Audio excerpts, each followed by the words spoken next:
fundar Radio Martí era el primer proyecto de la Fundación Nacional Cubanoamericana, porque Jorge, por aquel liderazgo y aquella vocación de patria que tenía, decía de que a Cuba le habían engañado, y era un engaño colectivo que el régimen de Fidel Castro había conseguido a través de los primeros años.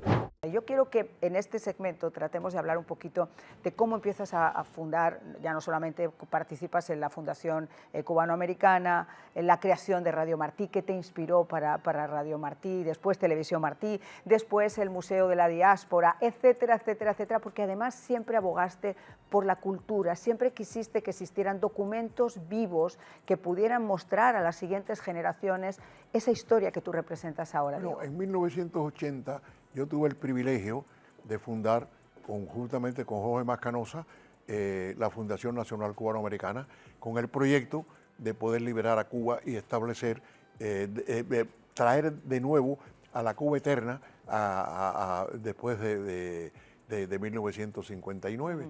Y esa fue la lucha de Jorge, y Jorge, como es natural, tengo el privilegio que me invitó para fundar la fundación, y es importante que diga, ojalá que tengamos la oportunidad de hacer algún día un programa para hablar de Jorge Mascanosa y la Fundación Nacional Cubanoamericana de aquella época.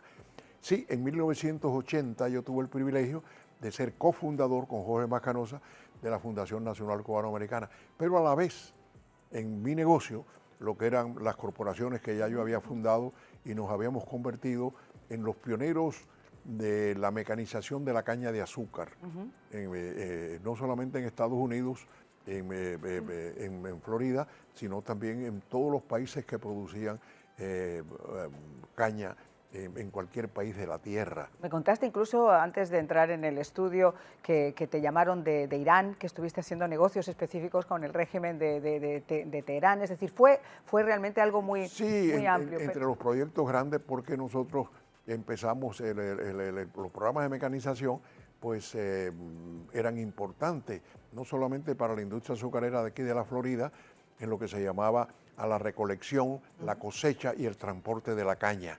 La industria azucarera tiene la parte de fábrica y la parte de campo. Nosotros éramos especialistas en el campo, era en la caña de azúcar. Cuando la caña de azúcar se cortaba a mano, se cargaba a mano y se transportaba en unas carretas con tracción animal. Cuéntame un poquito cómo surge la idea de fundar Radio Martí, estar del canal Televisión Martí, porque siempre tuviste una visión de que la gente necesitaba estar informada. No, perdón. La Fundación de Radio Martí, ese fue un proyecto de Jorge Mascanosa. Nosotros fuimos un colaborador, igual que los otros, a Jorge Mascanosa.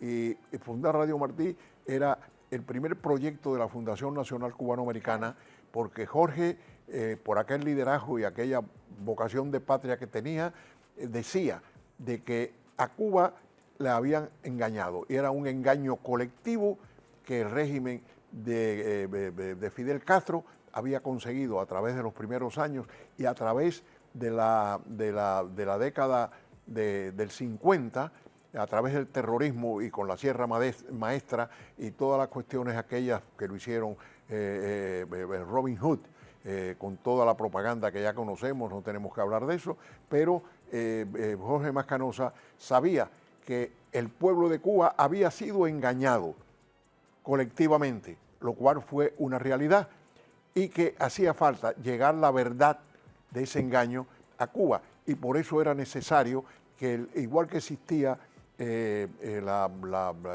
Radio Europa Libre, que era una estación de radio del gobierno norteamericano, había que fundar, el gobierno norteamericano tenía que fundar una Radio Cuba Libre. Y ese fue el proyecto primero que se estructuró en la fundación en aquella época de comienzo, donde luego después se incorporaron una serie de cubanos valiosísimos para fundar lo que fue la Junta de Directores y otros muchos cubanos. De la fundación hablaremos luego después en otros programas, pero el programa de la Fundación de Radio Martí es porque fue la única razón y se inauguró en 1985, el 20 de mayo de 1985. Pero se aprobó por las dos cámaras, tanto por el Senado como por la Cámara de Representantes, el proyecto, y estaba en la mesa del presidente Reagan. Hemos visto fotografías justo de ese... Y el presidente Reagan, por ser un presidente tan ocupado en aquella época, pues el proyecto no salía al aire.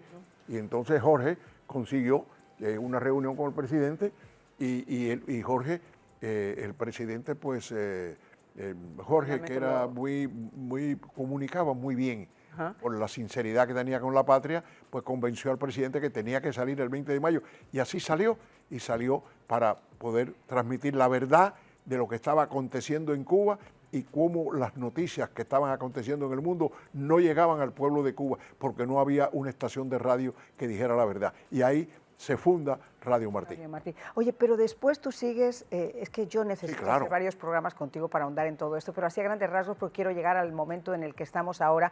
Pero antes de llegar al momento que estamos ahora, quiero que me hables también del trabajo en tu museo, en el Museo de la Diáspora, sí, en el amor a la cultura, en el empuje que has dado siempre a todo eso. El Museo de la Diáspora pues fue un título que se le puso después, recientemente. El museo se fundó en 1976. Y era el Museo de Arte y Cultura, que fundaron dos prominentes cubanas, Miñón Medrano y el nombre de la otra, ahorita te lo digo que me recordaré. Y ellas, y yo como natural pues le di el apoyo financiero para que pudieran fundar el museo.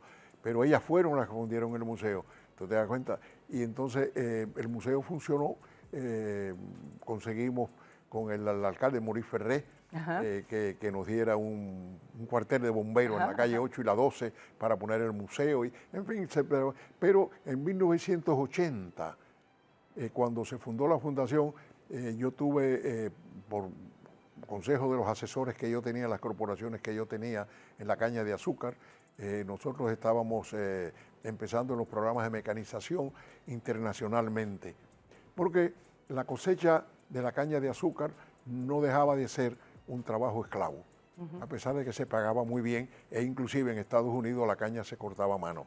Y nosotros fuimos de los primeros en diseñar y crear la manera de que la caña se pudiera cortar mecánicamente.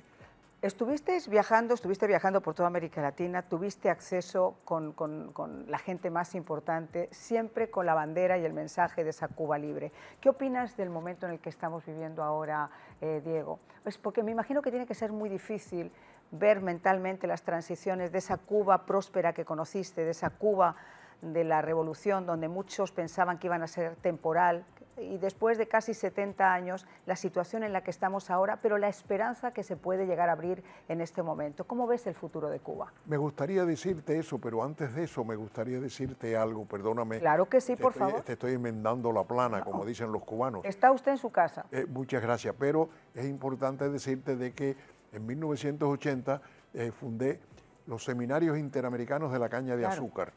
Los Seminarios Interamericanos de la Caña de Azúcar fue una organización académica donde el Departamento de Agricultura de Estados Unidos me dio el apoyo, y las estaciones experimentales de Weslaco en Texas y la estación experimental de aquí de Florida en Canal Point fueron copatrocinadores.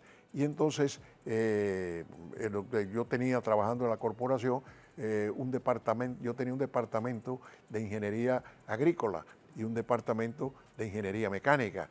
El departamento de ingeniería agrícola, donde hacíamos todos los estudios a la caña de azúcar y nos dedicábamos a estudiar las mejores maneras era un negocio. También fundé una corporación que era International Sugarcane Consultant, para darle informaciones de auditoría y de consultoría a la industria azucarera en lo que es el campo, la caña de azúcar.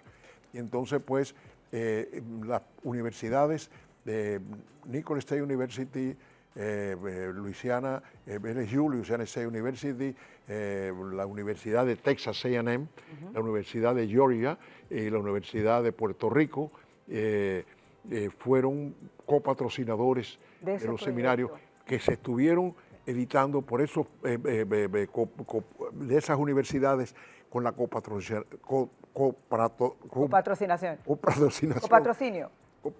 Copatrocinación de esas universidades por 20 años, wow, donde teníamos representaciones de todos los países del mundo, productores de caña de azúcar. Y eso te llevaba, te ayudaba.